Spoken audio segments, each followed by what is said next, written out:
aujourd'hui ce soir. Je m'appelle Stéphanie Nadeau, je suis commissaire à la médiation culturelle à la Galerie d'art d'Ottawa. L'événement ce soir se déroulera en anglais, mais si vous avez des questions à poser en français, n'hésitez pas. On peut faciliter la traduction si nécessaire. Welcome, my name is Stephanie Nadeau. I'm a curator of public engagement at the Ottawa Art Gallery, and it's my great pleasure to welcome you all to tonight's event, Intergenerational panel with the exhibition Artists from Truth of the Matter. I do wish to acknowledge that we are on the ancestral, traditional, and unceded territory of the Algonquin people. Tonight's event is instigated by ArtWise, which is the OAG's Volunteer Programming Council. I just also want to let you know that tonight's discussion is being recorded for broadcast purposes, so just audio, but it will be on our YouTube channel, if that's of any interest. Also wish to let you know that there's a sign-up sheet outside. If you want to know more about our programming, you can put down your email address and we'll add you to our mailing list. As well, you should please join us for drinks and nibbles following the panel, which will be taking place out in the hallway. So thank you all for coming out tonight, and as always I'd like to thank our funders, the City of Ottawa, the Ontario Arts Council, and the Canada Council for the Arts. And now it is my great pleasure to introduce Gail Bourgeois, who is a member of ArtWise, and will tell you a bit more about what ArtWise is, why we're all here, and she will also introduce our two moderators for the evening. So please join me in welcoming Gail.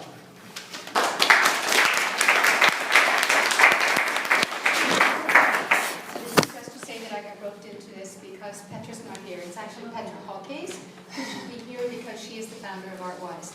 ArtWise is a group of intergenerational people, artists, from the community who are engaged with the Ottawa Art Gallery in trying to bring people into the gallery and to promote intergenerational programming.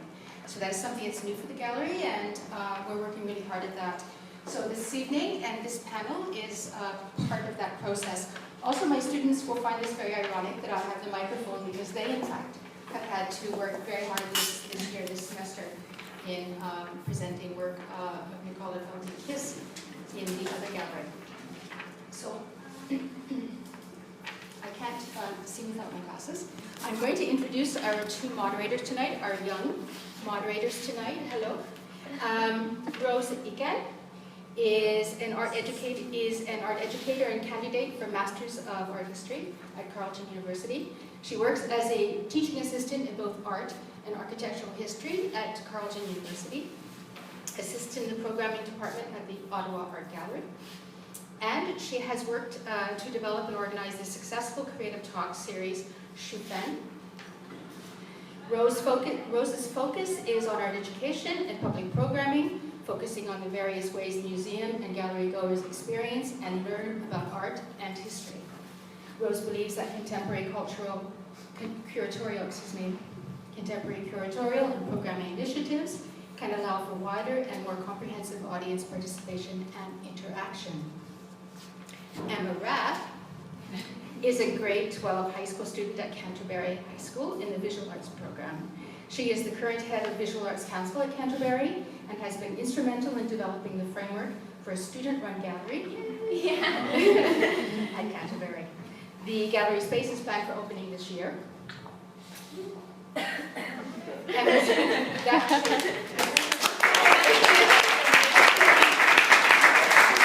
Great initiative. Emma's photography was exhibited at A Gallery in Portraits, an exhibition at the Council of the Arts in Ottawa. The exhibition explored the relationships of family and friends, with issues around identity and individuality, with truth and innocence, and with reflection and transition. Emma continues to explore a variety of media, embraces mistakes, and creates something every single day. She hopes to continue this at university next year, and that her passion will lead her to a surprising future. Excellent. So I will hand this back to Stephanie. I will hand this to Rose. Yeah. To Rose. Thank you. Thank you.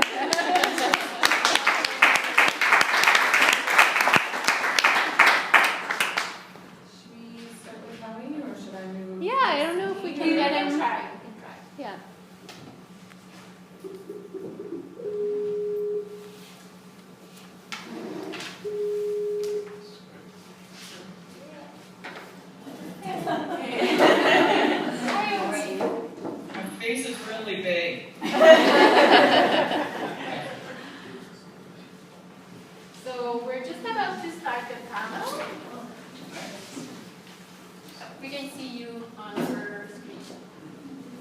Yeah, see and hear all things. Perfect. All right. So Howie, I don't know if you can see me.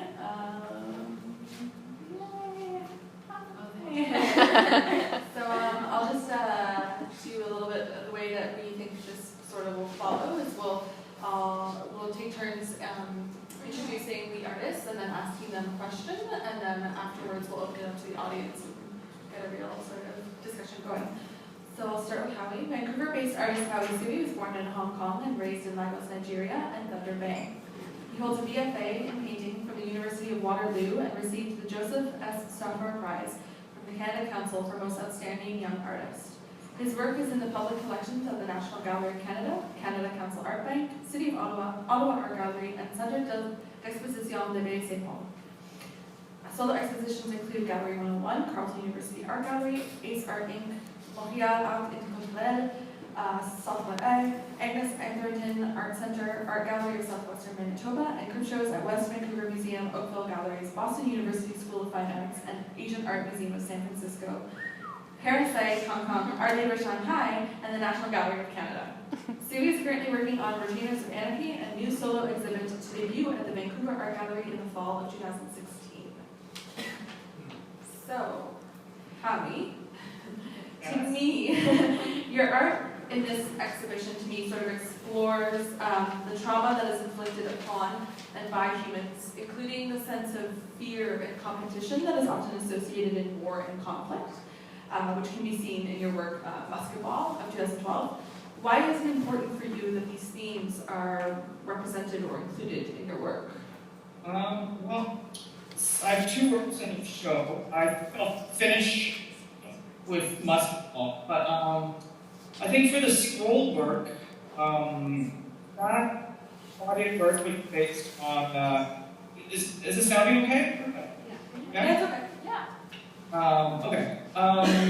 Yeah, the scroll work, you know, that was a project I started, I think it was a solo show at Carleton University Art Gallery in 2009.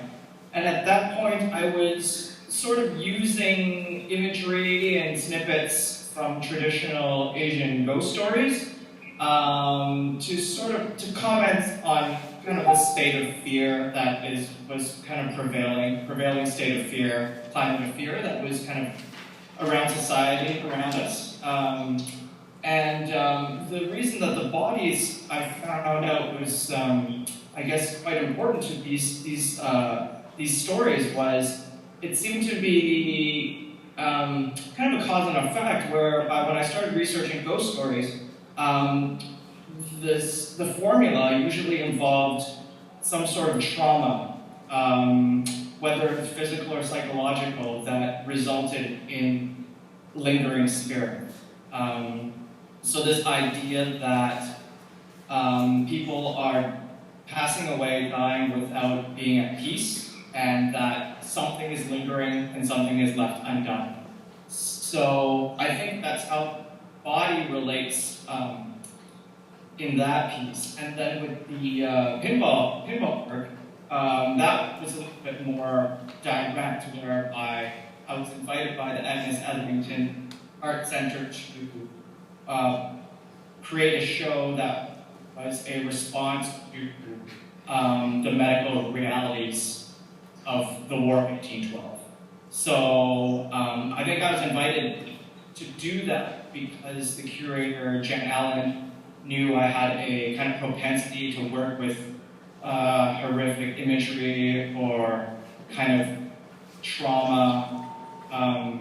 So that body of work was a byproduct of doing research from a surgeon manual of how to treat basketball wounds, and it was quite grotesque and visceral, and it educated me on war technology, and that's some things I didn't really understand. That back then, there was no idea of short germ theory, and the musket bolts themselves are not very aerodynamic, so when soldiers were shot with them, they would tend to rattle around the torso. They wouldn't come out cleanless. They would be, kind of create an open pathway inside the body. And pretty directly, I kind of envisioned a pinball machine. So that's how that work came to be, but in a way, it's very interesting because it's talking about war technology from back then, also points towards, I think, current or futuristic forms of war technology, like drones, and how we disassociate ourselves from the act of committing trauma or inflicting trauma on other humans. That's great, thank you so much. So next we'll be talking with Rachel James. Rachel James lives in Ottawa and has an interdisciplinary art practice that explores identity and belonging in contemporary society. James is a graduate of Carleton University in OCAD and is a founding member of the former director of the South Asian Visual Arts Collective, Toronto. She has exhibited professionally in Canada and internationally, including the Art Gallery of Ontario and the Royal Ontario Museum, Beau's Pasha Gallery, and the Dumbo Arts Festival, B.V. Bobbin, the Live Art Development Agency, Habitat Center, and the Port-Air Contemporary Art Initiatives. James' practice is supported by numerous art grants. Recently, James participated in as a guest artist at Saw Video's culturalengineering.ca project. She is a member of Ottawa's Enriched Red Artists. Hi, Rachel. So I was wondering, what were your main influences when creating these works, the video series? You know, I guess I'd like to just maybe focus on one influence, and for some people who have heard me do artist talks before, they already know this. But in this particular work called Sorry This Was Long, it's a diptych of talking heads, basically. And the talking heads to me reminds me of TV broadcasting, and it gives it a sense of authenticity, and these are real people with a certain amount of authority speaking. And the idea of broadcasting, it's, you know, it's consider it pop culture, you can consider it in the realm of advertising. And advertising was something that I studied at the Ontario College of Art and Design. And after I graduated from there, I didn't do advertising.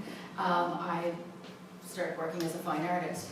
But one of the experiences that happened in that class was that my teacher at the time, who was an art director for an advertising agency, was instructing us that when we're creating a piece and we're doing our storyboards or our images, that we should, you know, not put in a black person because it would confuse the audience. So the idea that that could be taught, this was in the 90s, that could be taught that you're instructed to not include people of difference because it would confuse a buying public, a consumer public, really struck me as the power of advertising, the power of the image, the power of exclusion and inclusion. So when I do these works and they're set up like these talking heads, it's talking a little bit about that power, but then I'm focusing on marginalized stories, women's stories, or women's diaries and things like that. So that's a big influence, I think. Oh, that's awesome. So now I'm going to turn to Cindy. Cindy Stelmackowich is an artist, curator, and academic based in Ottawa. Her artwork is focused on themes related to medicine and anatomical science, and is often linked to her academic research on anatomical atlases completed for her PhD dissertation at Binghamton University in New York. In her artwork, Stelmackowich has questioned the methods and meanings of science, how science gets performed on the body, and how the languages of medical science operate. Stelmackowich has exhibited across Canada, as well as in New York, Los Angeles, Amsterdam, and London, in solo and group exhibitions. She has received numerous grants from the Canada Council for the Arts, the Ontario Arts Council, Council for the Arts in Ottawa, and the City of Ottawa. Her artworks are in the collection for the Canada Council Art Bank, the Ottawa Art Gallery, York University, the City of Ottawa, as well as corporate and private collections. Her artwork has appeared in numerous international medical, academic, and art periodicals. In addition, Dr. Stelmackowich has received prestigious awards, residencies, and international fellowships, including the Helfand Fellowship in the History of Medicine at the New York Academy of Medicine, a postdoctoral fellowship with Situating Science in Halifax with Shirk, Canada, and a research fellowship in Historical Science Collections at the Lichtenberg College in Germany. She's represented by Patrick Michael Gallery in Montreal and Ottawa, and Christy Engel Gallery in Los Angeles. So you're working with elements from the disciplines of art and medical science, and by including anatomical representations, including the use of disused medical texts that are placed inside the sculptures on display in Truth to Matter. Why do you feel it's so important to explore the field of medical science through art specifically? Thanks for the question. It's nice to be here. My background as a researcher in medical archives and rare book libraries has introduced me to a lot of fascinating historical medical imagery. And in my role as a researcher, I started to look at these quite beautiful images of cut open bodies and anatomical mannequins. And I started to ask a series of questions that I thought would lend themselves really well to an art series. So if we can go to one of my slides, my earlier slides, I'll show you some images from what are called my disaster series. And it's a series that I started in 2007 to 2009. And I started to look at these 19th century images of flayed bodies that the medical profession was using at the time to teach students how to see inside the body and what you would find underneath the layers of skin. And I started to recognize that they were overly aestheticized. There was, in fact, it was almost a fiction to me. There's no blood, there's no fat. At the same time, the time that they were being produced in the 19th century, there was a lot of turmoil. There was a lot of floods and fires and shipwrecks, and sort of that industrial utopianism was actually sort of falling apart at the same time it was blooming. So I really thought that these figures were without a cultural history. And I wanted to insert that sort of into them. So these are a series of digital collages that I did that I thought that as an artist I could insert through different kind of Photoshop techniques images of fires lodged inside of the body. So it's like almost like putting the sort of memory of the figure into medicine. So I was sort of very trying to add a sort of a new layer to the medical gaze as a sort of an artistic project. So that's one of the ways I sort of saw I was intervening directly into medical visual culture. And then the latest series, this is sort of a precursor to the work that you'll see here at the Ottawa Art Gallery. And I call this a wound care series. And I'll give a little bit of an explanation about it because it was really from collecting a lot of old medical laboratory equipment, but also old medical texts, and really kind of staring at them one day in the studio and recognizing that the outsides of the books had the red and pink colored edges. And I really thought, the body is right there. That it's not just talked about in the text, but it's actually formed on the outside. And so I thought of a way that maybe I could intervene as an artist within that sort of obsolete medical book that was sort of really useless within medical spheres, was that I could actually reshape it to look as if it was like a body. So these sort of cross sections are all multiple books brought together, and then they sort of appeared to me like they really needed wound care. They were these stumps and cut off parts, and so I started wrapping them and putting plaster casts around them. At the same time, I had those residencies in New York and Germany where I was looking at old medical collections from the 18th and 19th centuries. incredible cabinets of curiosity. So I started to sort of be influenced by seeing those old display techniques of using wax and old glass, and so I started to sort of reform them into those kinds of contexts as well. And so I just thought I'd also bring in some related books, you know, an old medical dictionary. This piece is called Marrow, and then the next one is called Herniated. Again, sort of trying to experiment with innovative sculptural techniques to give that obsolete medical knowledge new sort of meanings, new cultural stories to tell. Lovely, thank you so much. Awesome. So, Norman, a graduate from the Vancouver School of Art, Norman Takeuchi, early career combined exhibit design with painting. In 1996, Takeuchi left his design career to become a full-time artist and has since participated in many solo and group exhibitions. His work is represented in the permanent collections of the Canada Council Art Bank, Carleton University Art Gallery, Confederation Gallery, Charlottetown, PEI, Ottawa Art Gallery, Meadow Corporation, and in private collections in Canada and abroad. So Norman, I was curious, your artwork was like a lot about like yourself and your self-identity. I was curious, while creating these works, did you come to any realizations or have any recurring thoughts about your artwork while creating them? I'm sorry, could you just repeat that? Yeah, of course. While creating these works, did you come to any realizations or have any recurring thoughts about your art? But I suppose that because being a Japanese Canadian and carrying a lot of the kinds of baggage that people of my generation are carrying, it's sort of overflowed into or spilled into my artwork. And I've been working on this theme for about 10 years, and gradually, I suppose, I got a lot off my chest. I was able to reconcile the fact that I am a Japanese, whereas in my younger years, I really denied that, and I felt that we belonged to sort of a marginalized group of people. There was a lot of feelings of shame and humiliation, and this all sort of affected my work.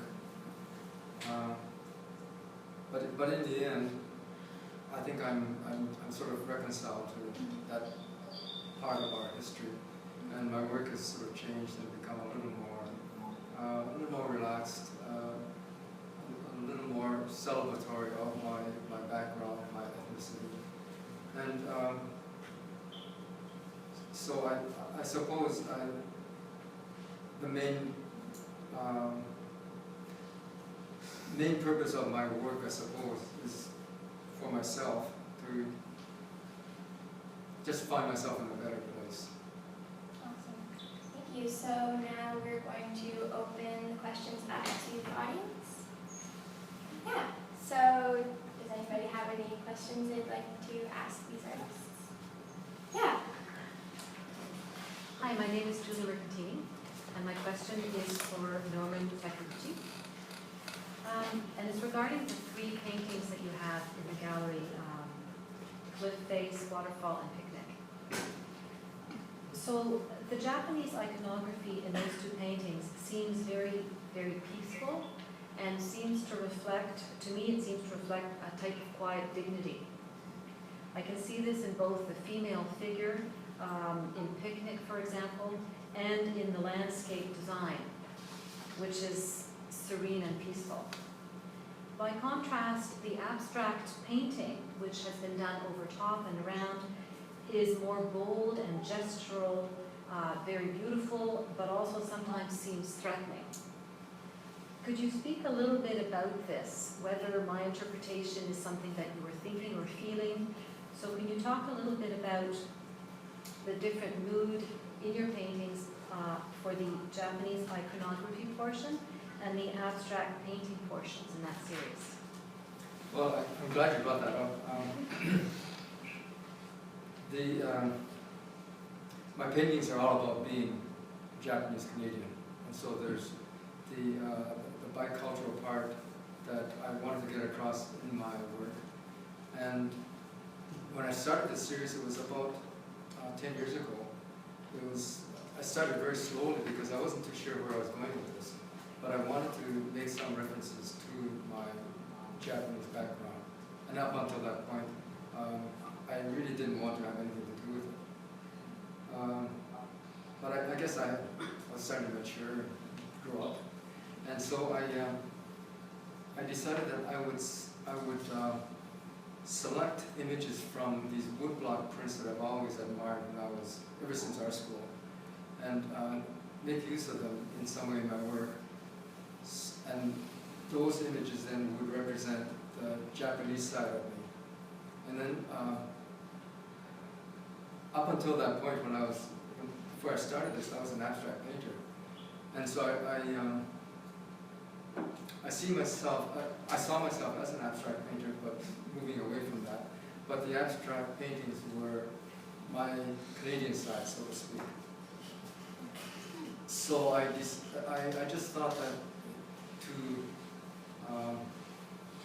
represent me on canvas, I would use both those images, combine them in some way, and hope that it would work. And it's I guess in the beginning it was kind of a struggle, and I wasn't even too sure if what I was doing made any sense or whether it was a good way to go. But I stuck with it, and I feel now that it's worked out quite well. That it's becoming a little more firm in my head as to where I'm going. And the first three paintings that you mentioned, Waterfall Picnic and Cliff Face. Norman, could I just ask you to put the microphone just sure. so people can hear you? Is this better? Those three paintings are the last ones that I did, or the most recent ones in this show. And I think you can tell there's quite a difference there in the style and the overall feel of the work. And I think it's because I've gradually, in the last few years, come to grips with who I am and feel quite comfortable with it, with myself. And the works are more now celebratory rather than celebrating my heritage rather than denying it. Does that answer your question? Thank you. Okay.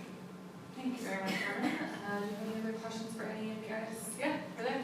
Hello, my name is Karina. I have a question for both Norman and Howie, so maybe you can say it again so Howie can hear. I don't know if you can hear me.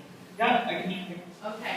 I've noticed in both of your works that there's kind of a lot of different imagery and figures used throughout the work, and almost I don't want to say collage, but a combination of different things put together on the support. And I noticed that a lot of contemporary East Asian artists do this in their work. I can't name names off the top of my head, but in passing over the last few years, traveling and studying, I've noticed this. And I'm wondering if perhaps, if you are someone who doesn't know the history of Asia so well, if perhaps you can identify a common thread that would maybe, I guess, compel you to create works that are like this, or that are why a lot of people from your part of the world are doing this. Does that make sense? Is there something in ancient, more previous works or older traditional works that sort of come up like this? Sorry, you're saying it's the traditional works seem like that, or? No, I noticed a lot of contemporary artists are creating works that have this combination and this, I wish I could find the word for it, but. Do you mean the that use there of a are, lot- do you mean there are several scenes going on in Yes. one piece? There are several, there's like a story happening with different Yes, people at different times happening in one image? yes. Okay. And And so, Well, I can speak, I think, for myself of why my compositions are like that. I wouldn't want to try to do a blanket and say that is a trend, because there's a lot of artists working in Asia, and it's just, there's a whole bunch of different stuff. So, you know, there's very minimal and sparse things as well, and just text-based things and all that kind of stuff. But I think the reason my work tends to be, it is very collagey and maximalist, and in a way it's a reflection, I guess it's a reflection to like how scattered and fractured like life is, and I guess, or maybe it's a reflection of like my head, like it's not, I can't really focus on any one thing, so it tends to be this jumble of images, and in the scroll piece, I'm purposely jamming all this stuff together on purpose. I was very interested in this idea of hypernarratives and maximalism, and the idea that you could create another narrative by taking snippets from various stories. Just like a sample, it's just like DJ samples, like hip hop in the 90s and stuff like that. So I think that would be my answer to why my work is like that. I also have a preference for, I guess, a chaotic picture space. I think that came from a very young age when I used to make images. They tended to be very dynamic and action-packed, just stick figures shooting like eyewafers at each other, and like, you know, people flying around. It's like having privilege that desire to do that. So that's to that. Thanks. Norman, do you have a thoughts on that? Yeah, listening to Howie explain his work, I think my paintings are even more like a collage than Howie's. And what I try very hard to do is to integrate the two different images, because I think that's who I am. And my work is all about me, you could say. And because my Japanese side and my Canadian side are so integrated, I would like my work to have that same kind of look. And the other thing that I find interesting, listening to Howie, my latest work is becoming even more dense with more images that I'm packing in, you could say. And so we seem to be, in some ways, on parallel paths. Very interesting. Thank you.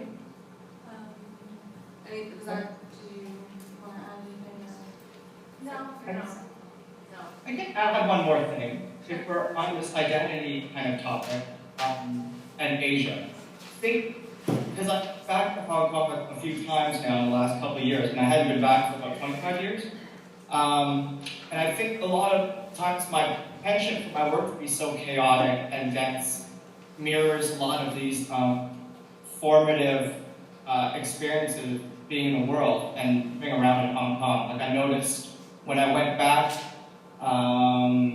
just the density of people and or reflective surfaces that are there to create space and cramped conditions. So I think that might inform my work and how kind of congested it is. Yeah. That's really interesting. Thank you. Can I make a comment? Yeah, of course you can. I think sometimes artists who are of different cultures are dealing with ideas of hybridity. And hybridity sometimes just easily divides things into, you know, us and them, or Canadian, Japanese, or Indian, Canadian. And so it tends to be a starting point where you're looking back at your culture. What is my culture, as you were saying? And then integrating with who you are or who you think you are now. But also, I mean, I don't know what your name is, sorry, I forgot. Karina. Perhaps when you're going around and seeing all these works, it's kind of new to you, the imagery, right? But perhaps when you're seeing other works that are perhaps more Western, you're not making that identification that they're referring to images that are part of our history that you're familiar with, so the unfamiliarity makes you sort of categorize it all together as all the Asian images.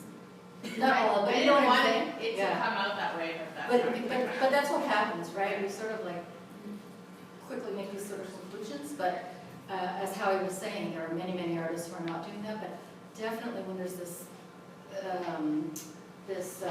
investigation or exploration of hybridity, that tends to be sort of what comes out, and then it becomes maybe a little bit more subtle or a little bit different, or there needs to be more reading into the work to see, you know, the layers underneath. It's interesting, Rachel, because I feel like your work and Truth of Matter sort of speaks to the questions about how we sort of attempt to know ourselves, and how we deal with communicating our experiences, especially the work there in that exhibit. And often how we explore how we communicate these experiences to ourselves through social media or virtual environments. And I was just wondering if your work functions, I mean, Norman has talked a lot about how his work is about him. I was just wondering, because your work the script is not written by you, but I was wondering if this is sort of a way of you attempting to sort of understand your own identity and your own... Yeah. Yeah. Yeah, my work is very much inspired by my experience as an immigrant living in Canada, and also my love of books, so text is really important. And I think in the process of making art, just like Norman was saying, you're getting a better sense of who you are. But ultimately, self-knowledge, or even like how we know things, is constantly changing, and there's systems of knowledge, and then there's ways that you know, we understand the world by categorizing things.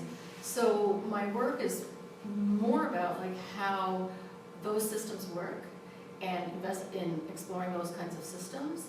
And it's perhaps not more about how we communicate things to ourselves, but how we project things into the world, and then how they're reflected back on us. And that's kind of like a psychological concept of mirroring between a mother and a child. You know, the child does something and then the mother mirrors it back. So similarly, in the work, in the story, this is long, this one here, for example, the actors in this piece are acting out online posts, which I found very dramatic. And but what I found in looking at those posts is that they were like storytelling.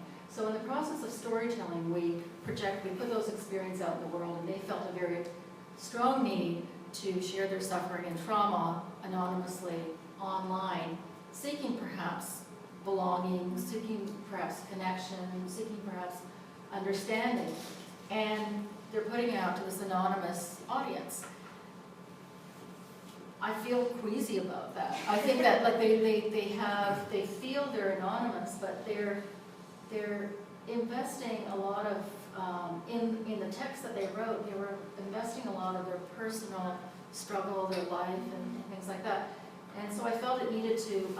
So that kind of storytelling, I feel, I related it to a sense of I felt kind of like, I wonder if they had people around them that they could talk to, or if they felt very alone. And I know that online communities can be formed, and there can be real connection along them. But what I felt by having them dramatize it is that then we can witness it. We witness the expression, and through that we get a mirror effect where we're sort of responding to that. And that sort of tells a little bit about ourselves, how we respond to their stories. Yeah, it's super interesting. I found, like, especially with the iPads, I've been growing up in the 2000s, and iPads are everywhere. Like, I just want to take it off the wall and bring it home with me. You know, like, you can't really do that, but it's so accessible to, like, students and peers. Like, I went through with my like art class, and everybody's like, oh, I have one of those at home. And like this accessibility of stories and language, really like struck a chord with a lot of my peers. Do you want to speak a bit about like this pop culture influence about your work, maybe? I don't have too much to say about that except for what I had already said about how it's set up as talking heads. But I can say that, you know, when you look at it, you've got one figure sort of kind of looking, perhaps listening. You can interpret it as listening to herself speak, right? But so in terms of pop culture, for example, video is pervasive, and I've shot these images in high definition and with lighting, so it looks like a studio effect. But not necessarily purposefully, but accidentally, or as I was making the piece, the process came to me that the uneasiness of what they're doing has to come out in a way that they're not looking directly at you, they're looking towards this ambiguous space, which could be the virtual world. And then, you know, there's glitches in the way that Angela, who's on the top, when she's listening, it's on slow motion. So they're not in sync. The listening and the speaking is not in sync. So these are ways of bringing attention to the uneasiness and the imperfection of what's going on here, as well as it gives, I think, a hint. If you were just to watch it, you could just watch it, just listening to the story. But I think it gives a hint with like the sound being not quite right, the way videos are made, that this is not authentic, that this is not real. If you didn't read all the stuff, you would have a little bit of discordance. Yeah. Thanks. I know, Howie, I know your time with us is limited, so I just didn't want to I'm not sure when it is that you have to head out. I just didn't want to make sure if there's anything you wanted to say. I didn't want to close the conversation. I have 15 more minutes. Okay, great. Awesome. Okay. Is there any more questions from the audience? Yeah, go ahead. Norman, because this exhibit was about trauma, and you said you've come to accept your Japanese-Canadian heritage, but do you find because the trauma actually took place on Canadian soil, the uprooted of your family or yourself to inland, I assume on the BC coast, do you find because it took place in Canada, does it still show up in your art, or do you think it's not just a dual heritage, it's actually something that was traumatic for all of Canada, but as a Japanese Canadian, you were the recipient of it. Does it still stay with you in your creation of art pieces and that? Well, yes, it does. Not as strongly as when I first started doing this series, but I have to say the trauma and the feelings of being betrayed was because it was the Canadian government that stripped the Japanese people of all their property, their rights, and they were able to do this because of the War Measures Act. And there were 22,000 Japanese people forcibly moved from the West Coast, and 17,000 of them were Canadians, Canadian citizens. It sort of makes you think the country that we live in, maybe democracy is not as strong as we might think. In times of war, for instance, it tends to break up. And the Japanese learned this. And I guess I have to say that the whole experience was so, well, first of all, I have to say that because my brothers and I were very young, we had no idea what was really happening and didn't understand the significance of it. But in later years, when I found out more about it and found out about what my parents went through, it became for me a much more real and traumatic. And so it's the kind of thing that sort of hangs on to you for a long time. You can't get rid of it. And so, yes, it still shows up in my work. But as I said, not as strongly, because I've been able to put a lot of it behind. The other thing, which I guess I want to say, is that I did say it was all about me, but I was just being a bit flippant. It's not really all about me.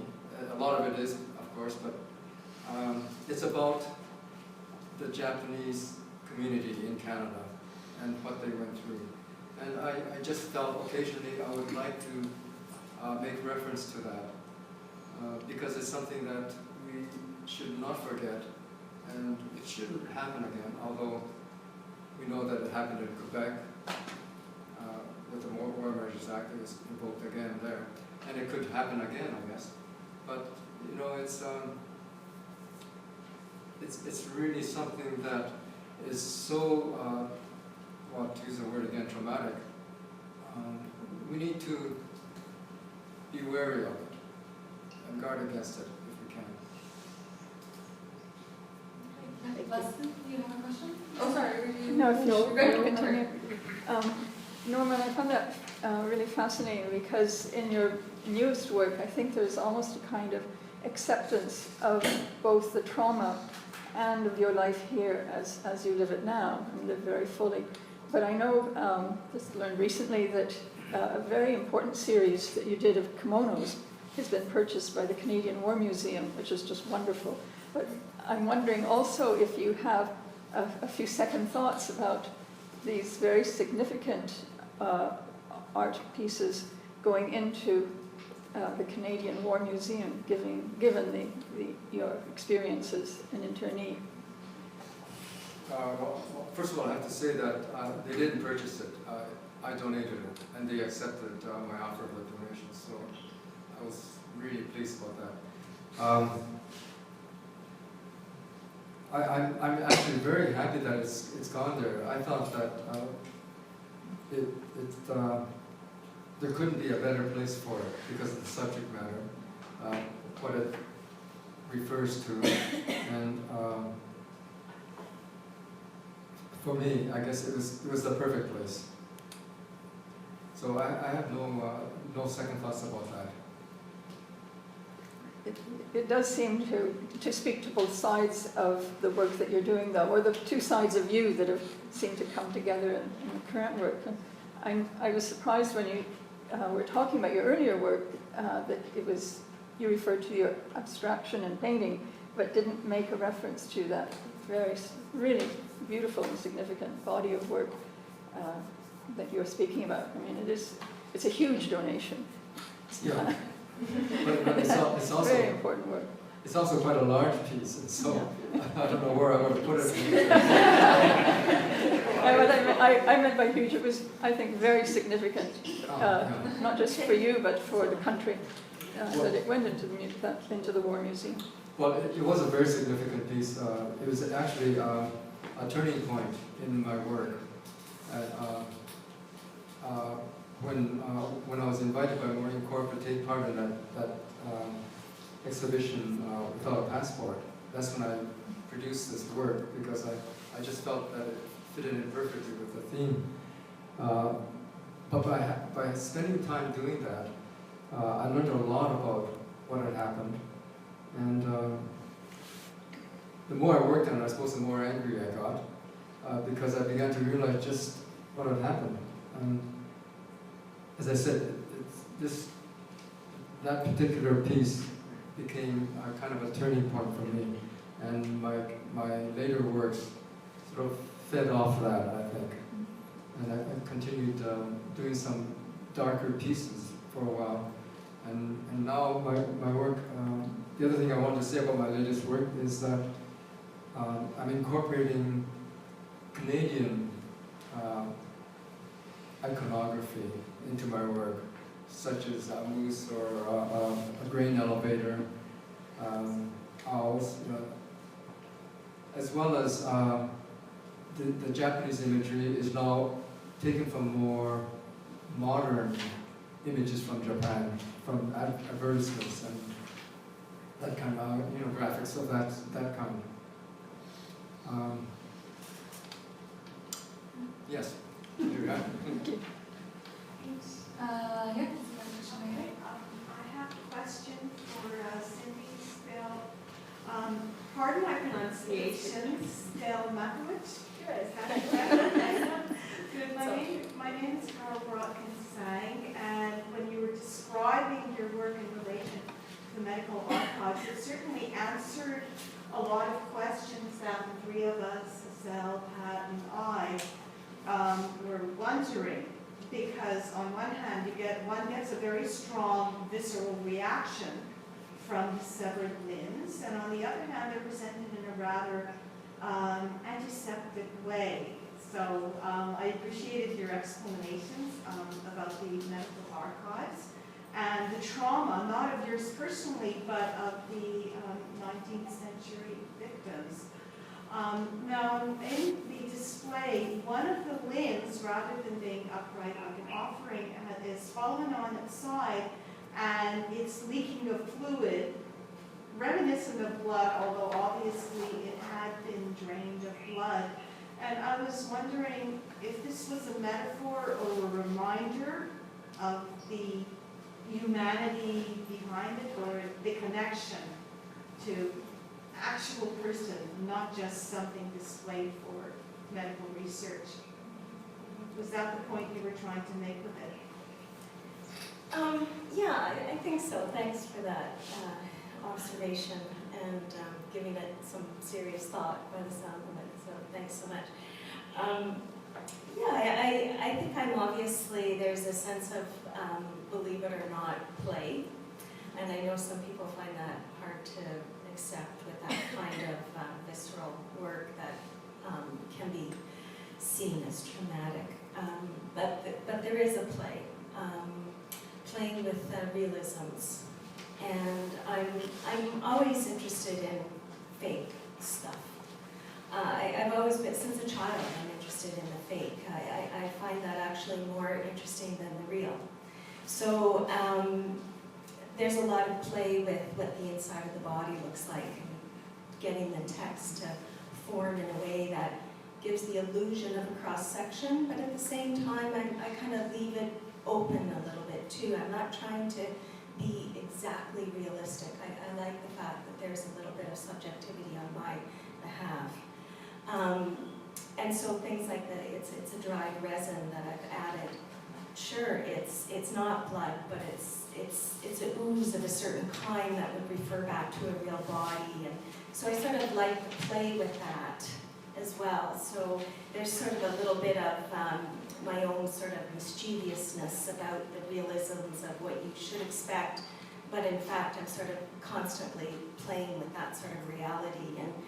And then even the table that it's on, you know, I've researched the histories of medical examination tables and dissection tables, and when it came down to putting that on something, I thought the white clinicalness of those tiles would give me that impression, but at the same time it's an artistic table. I didn't use the artifact. I'm creating my own versions based on those histories. So I'm constantly interpreting to sort of give a sort of a new take on a lot of things of the dissected body, of the normative medical presentation, to sort of disrupt our realisms all the time.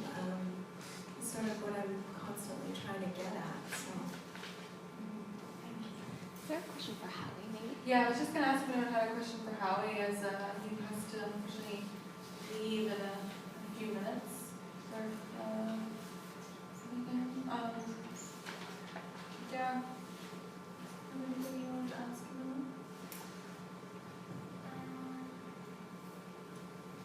So you speak a lot about how your mind, like your work is kind of a representation of your mind, and how you kind of, it's a map in a way. Do you want to speak a little bit more about how you like envision the work and why you created it so large, and speaking about your illustration? I think for that piece, it's large and depends how you compare it works, but I think I was working towards maybe larger works, I think, because prior to that, I was making works I was really concerned with what would happen to them. So a lot of times there'd be exterior influences as to the scale of the works. But with that piece and some of the pieces prior to it, they were fitting within this format of the scroll. So this format that you can read it as it's being rolled, kind of a thing. More for the horizontal ones. So, and this idea of the epic, like creating more of an epic image, I was interested in that. So I think that's the scale, but I'm working on something much bigger than that these days. It doesn't feel too big right now. Oh, really? Tell us more. I'm working on a really large multi-projector animated scroll. So it's 9 feet wide by 11 feet high. So so that's what I'm working on. And it's a sort of an animated version of the scroll where it's a parody of this this work I saw when I was in Hong Kong. The Chinese government made this animated scroll last river festival. Anyway, it created depicted a very idealized depiction of like song and life and social cohesion, social harmony, and I'm kind of taking that and messing around with it. That's the format. I'm putting my new body of work. I'm focusing on martial arts fantasy fiction. Martial arts fantasy fiction, which I grew up watching, and so that's going to be involved in the work, as well as the Kowloon Walled City, which was one of the largest kind of illegal tenements in the world, densest places in the world, for about 20 years, from the 70s to the 80s, before it was torn down. And it existed in this liminal zone between Hong Kong and mainland China. So that's sort of what I'm working on, this idea of how social harmony can exist in lawless spaces, and how lawlessness and corruption can exist in legislated states. Interesting. Thank you so much. Yeah. Keep your hands up. Bring it to Ottawa. Do you miss us, Howie? Yeah. Hi. I used to work there, so I have very fond memories of unplugging various things in the socket. That's mopping the floor. Anyways, I have to pick up my kid. Thank you so much for joining us, Howie. Firing me in. This is great. Who knows what I'm wearing under? I might have to wear my pants. Thanks, Howie. Thanks for that. Bye now. Bye.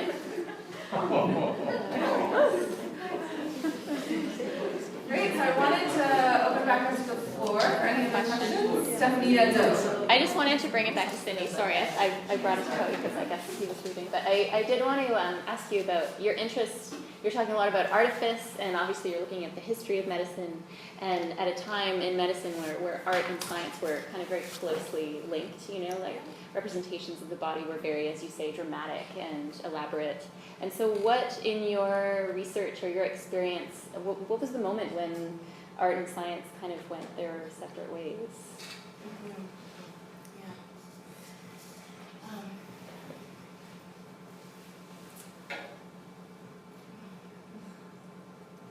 I don't know if that split has really occurred. I think they've always been seen in sort of the university's eyes or humanities' eyes as being two separate disciplines, but I think they're nothing but intertwined. From the medieval period, the Egyptians, and then I look today at contemporary modern medical imagery, and I look at things like biobanks. Those are just huge sculptural laboratories of human, I guess it's just a matter of parts, and so so you could say that there's always been this interest in medicine for imagery and for objects. They're obsessed with that.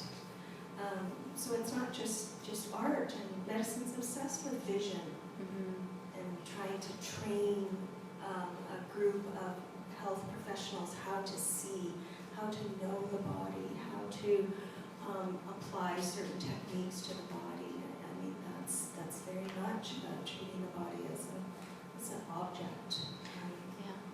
But when you're talking about like plastinated corpses, for example, which we've been thinking a lot about lately, just like, so these are actual tissues being infused with plastic, and that's what students are learning from, as opposed to, 1700s in Italy when they're making like wax models of what they see in a splayed corpse or what they imagine might be inside a pregnant woman's womb or whatever. So there's a certain element of imagination that isn't exactly, or I guess that more and more science has like been striving to eke out, or not to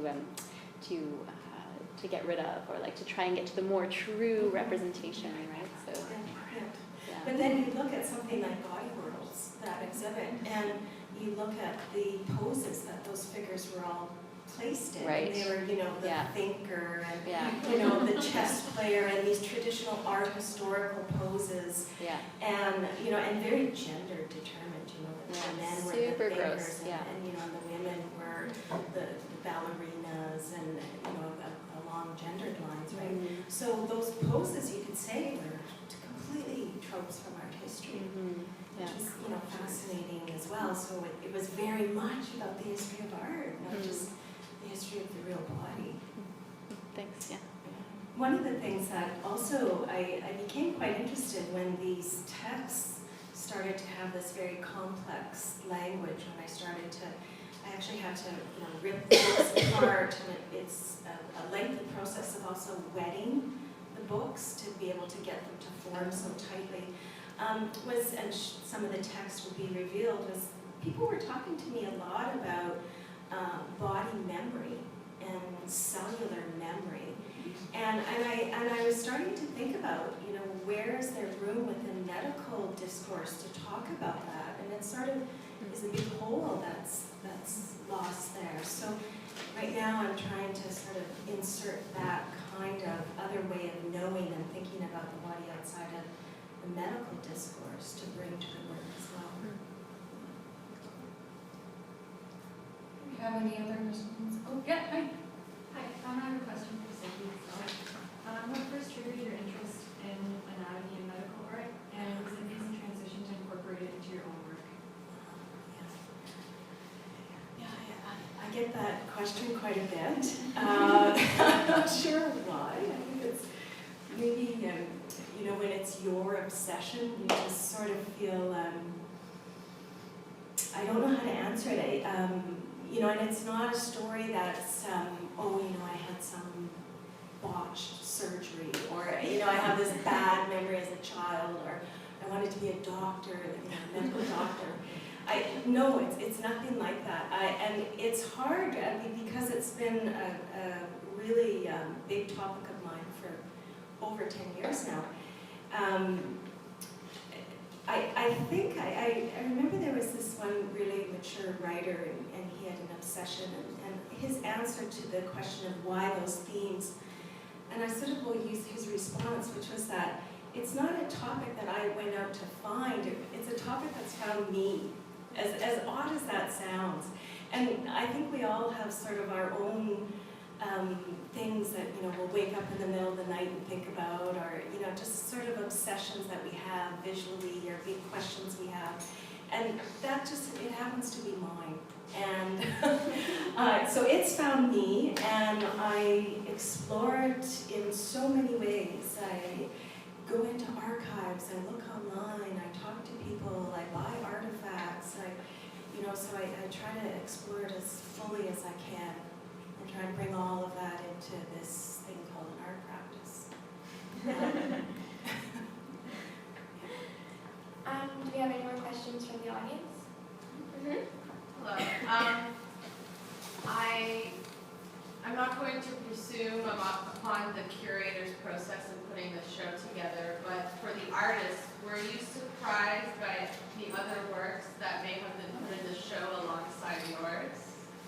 Or was there anything that you found curious between the connections that might be assumed or inferred from your work beside another artist's work? This is for all three of you.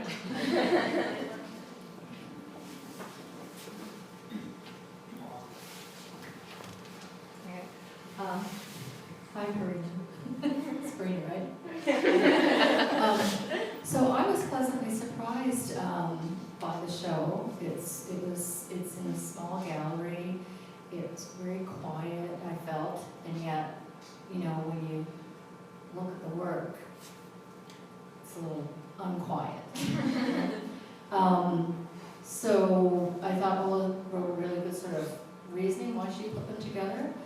But for me, I was kind of like, oh, there's, you know, a Japanese artist and a Chinese artist and a South Asian artist and I'm not sure where you're from.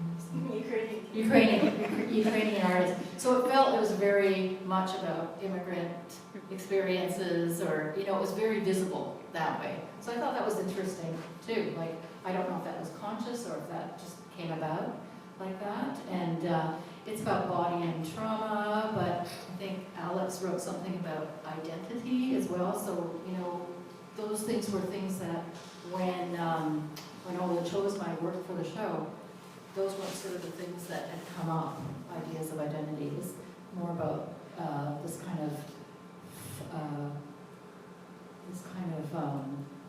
way that I embodied the trauma of these people that came from text, and then it was related in a sense with body and trauma of the other artists. So that was kind of my take on it.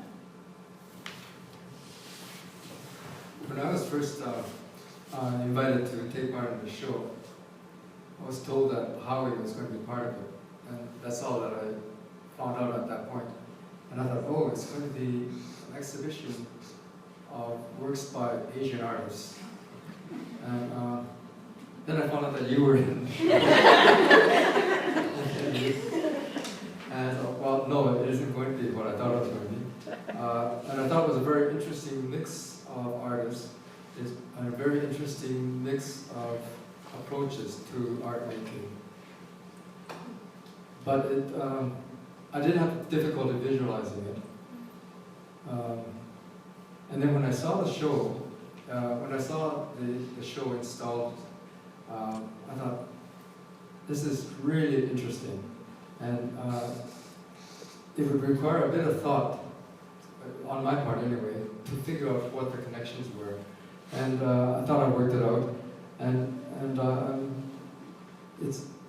I'm really happy that I'm part of this show. I think it works very well, and it's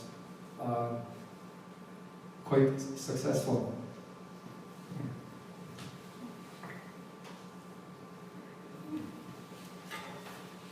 Just for me, one of the words that Ola and I talked about was really truth, obviously, but also matter and materiality, and how there's different artists dealing with all kinds of materials in interesting ways. I thought that was a strength of the show.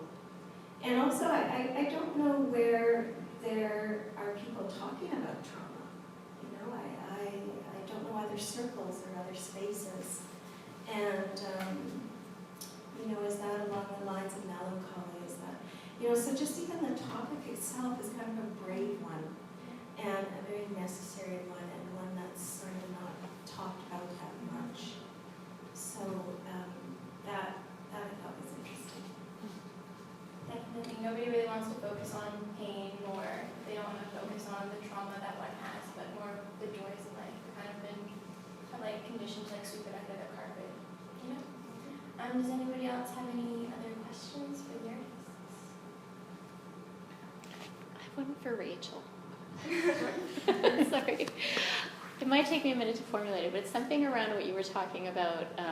So in your videos, the black space that's behind both characters, this idea of like the void of the internet that people confide into, and in some cases I think also pray into, or it's like this weird nebulous, I don't know. But is that also, like, can we also think about that as kind of, it's like also really, I don't know if it's like, it's seen as a democratic space, but it's also sometimes, you know, actually really charged in terms of race and privilege and those kinds of conversations. I guess, I don't know, you like try not to read the responses to blog posts in a lot of cases, you know, you just ignore that. But is there, like when you're thinking about this work or you were reading these women's voices, I guess, is there something about that, or can you talk about that, or is that not entering into your, this is a really weird question, but I was just interested in that void, like is it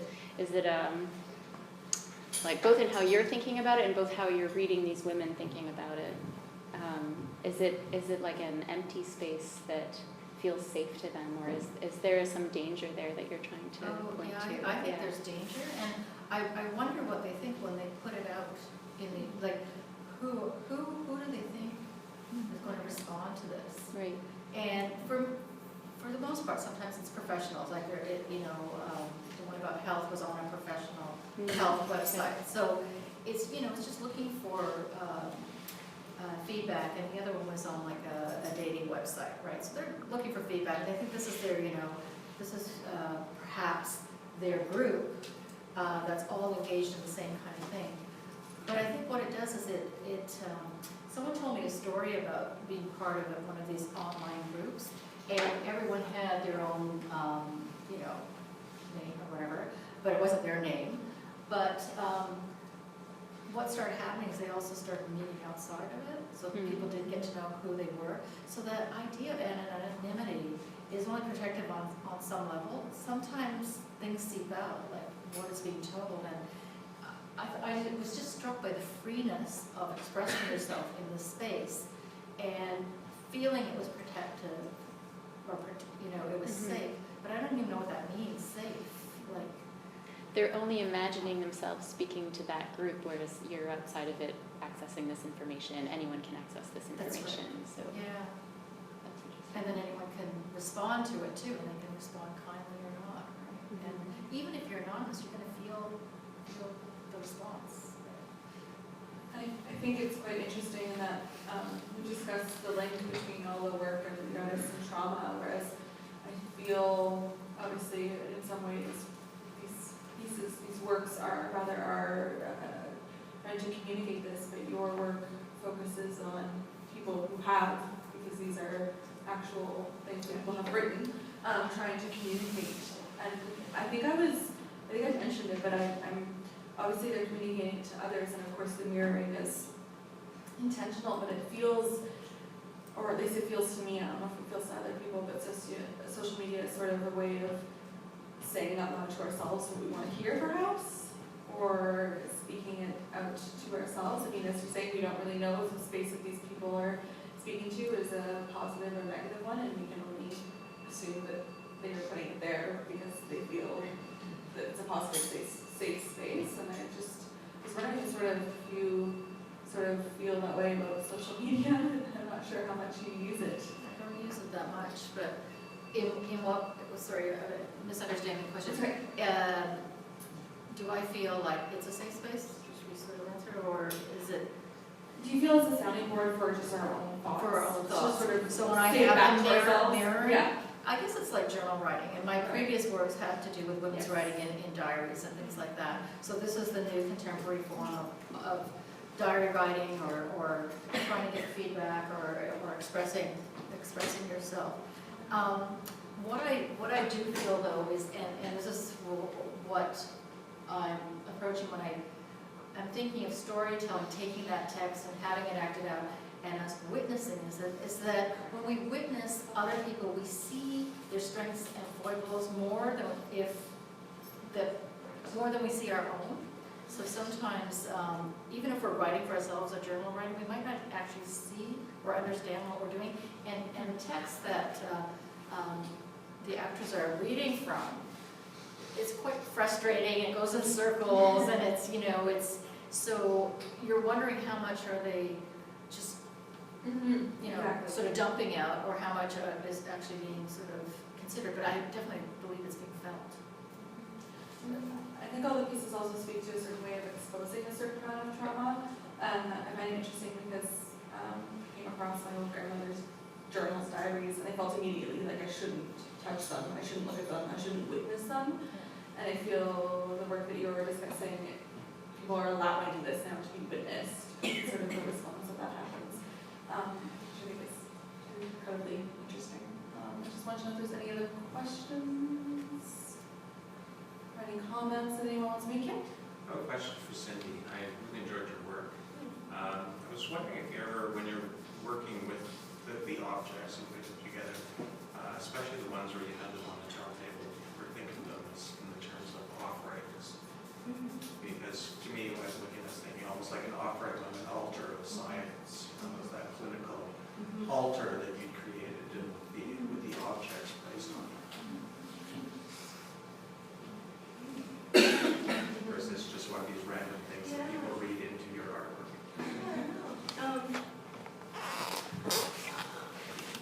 I just think of also those, the cabinets of curiosities that I've seen, especially the Enlightenment. From key notable scientists and across Europe that they've preserved and put in museums and things like that, university art galleries, and I would totally agree. They're like altarpieces of little bits of whether it's a pathological specimen, a plant specimen, some skull that came from some corner of the world, and some exotic species, and their role in identifying and naming all of that, and they become these curiosity temples of sorts. And sure enough, the students arrived. They came to study underneath them. So it had a sort of a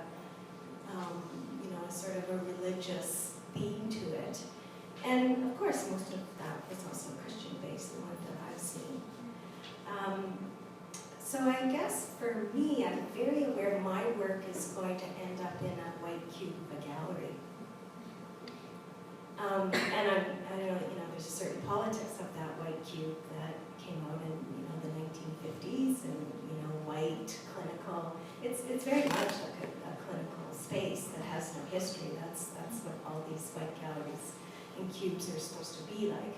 So I guess knowing that that's the place that they're going to end up, I end up sort of playing that up even more. If you said to me, oh, these are going to end up in somebody's living room, or, which is great, I'm totally open for that. But if they ended up, say, in some other kind of space, that would just be a wonderful experiment for me to try to, and I think it would look differently, that's what I'm saying.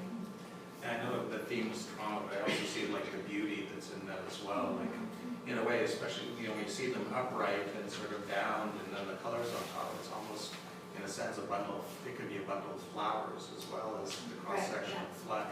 Yeah. So I found it was just an interesting sort of balancing between the two sometimes. Yeah, I had a really interesting, I had my studio in Richmond Artists, and a couple of weeks ago we had our big open studio, so I had a lot of these things out. And I could tell these people were looking at the work, and I could tell by their questions and comments they didn't know that it was paper. And so and this is 5 minutes into a conversation, and then one person came along and said, oh, I know what that is. That's a bunch of dried flowers inside of there. And so it was still interesting that I find there's a bit of a confusion, a fascination, some really look to try to want to identify it. I think with the body worlds now, some people think I am working with actual flesh, so they sort of see me as, the ethics around what I'm doing, and it's very interesting. It's a funny realism that's coming up, and I'm enjoying people's responses. I'm purposely creating them to make them open-ended.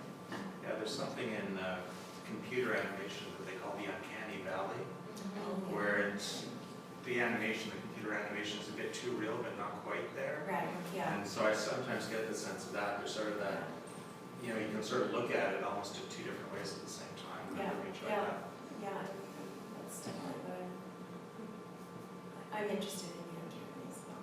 Very much so.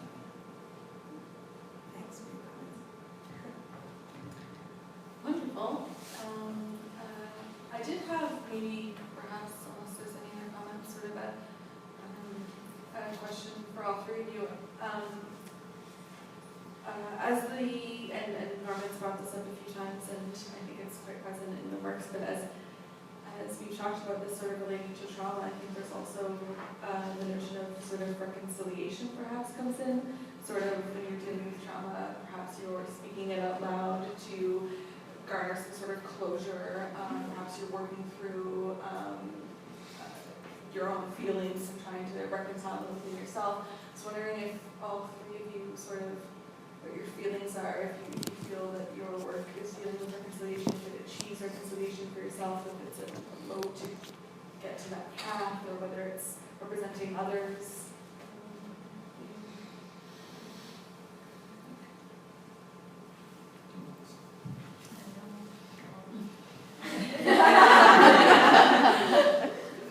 Still thinking about it.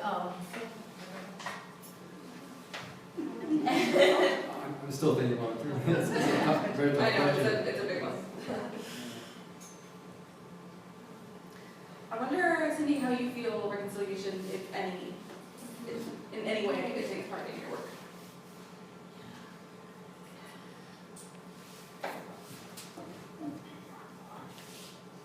This is not an emotional reconciliation. For me, it's sometimes a material reconciliation. That's very interesting. Where it's,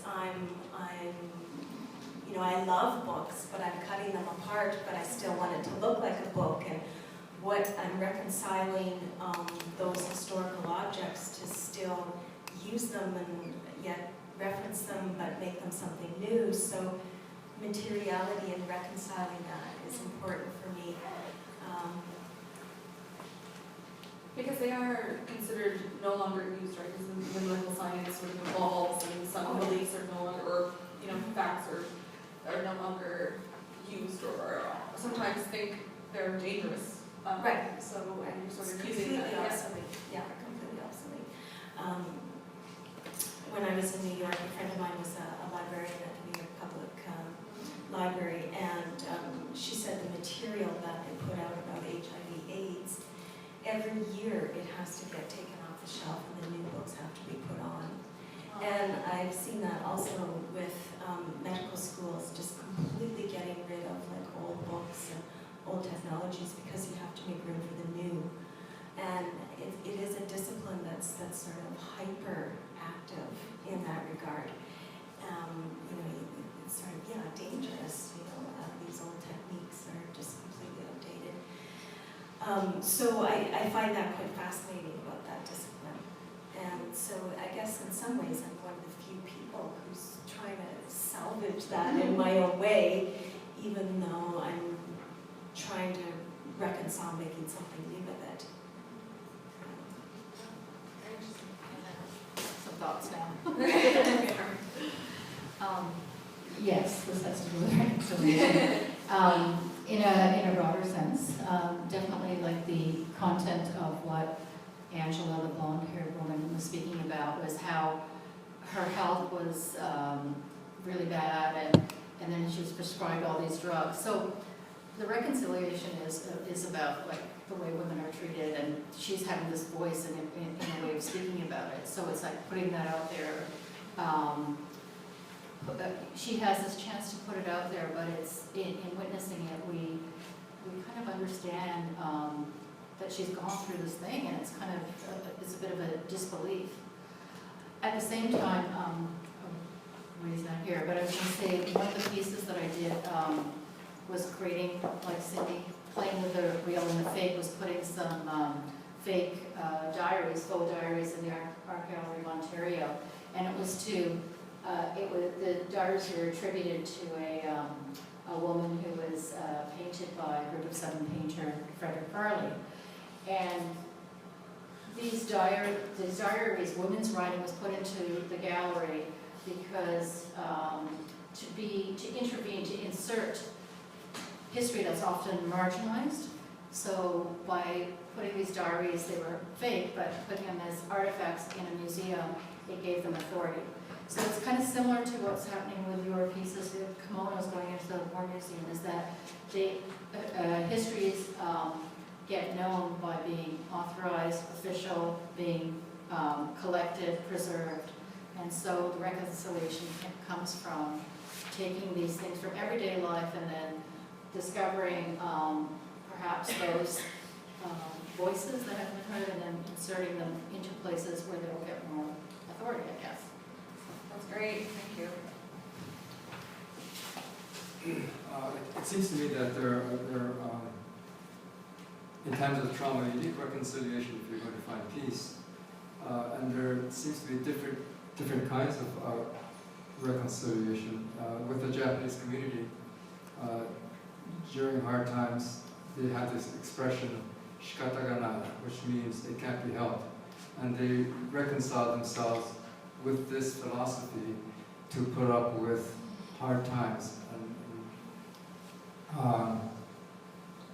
I think that this philosophy can carry you through a lot of difficulties. You can put up with an awful lot if you just accept what is happening and just go with it until you find that that you've overcome it. And I think in my work, I've managed to reconcile certain things, and as I say, I have found a better place, and it's because I guess I've reconciled what has happened, and in the end, it's worked out fine. Thank you so much to all of you for participating and for Howie for speaking in. Thank you to ArtWise for organizing this. Thank you to you all for coming.